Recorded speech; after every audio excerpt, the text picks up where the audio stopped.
Yo, what's up guys? For today's video nga pala guys, meron tayong automatic washing machine repair guys. Ito yan. Panasonic nga pala to guys. Issue na ito guys, pag naglalaban na guys, may mga nag-overflow na dumi sa loob. 9 years na rin kasi to guys. So, i-deep clean natin to. Kaso medyo nagka-problema tayo dito guys. Panoorin nyo guys. Ito nga pala, baklasin muna natin dito sa likod. Syempre, yung kaha niyan para ma-open natin at matanggal natin yung drum niya guys sa loob. Ito guys, bubuksan muna natin syempre. Yan. Kasama nga pala natin dito si RB at si Casey guys. So ito na, bubuksan muna natin dito. Okay naman siya, wala naman siyang error guys. Okay naman yung balancer niya, yung makina niya guys. So ito, kailangan natin i-deep clean guys kasi sobrang dumi na nito. 9 years na kasi siya guys. So babaklasin na natin to guys. Ito yan, tatanggalin natin yan pinaka-drum sa loob guys kasi madumi yan. So nagkaroon tayo ng konting problema dito guys. Panoorin nyo to kasi dapat dito ni-scroll lang to, Phillips scroll lang yan. Ginamitan natin ito ng machine manual.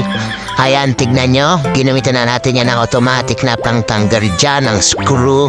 Pero yan, ito pa natin hindi talaga natin matanggal guys. Nag-lost thread na yan, so hindi natin siya malilinis ngayon. So ang ginawa na natin diskarte guys, in-spray natin ng chemical saka ng sabon guys. So dito na lang natin sa gilid siya in-sprayan guys. So nalinis naman natin pero hindi na totally 100% guys kasi dapat talaga babaklasin natin yan. Yun yung standard yan guys. Kaso hindi na talaga natin mabaklas yan guys. So lost thread na talaga siya.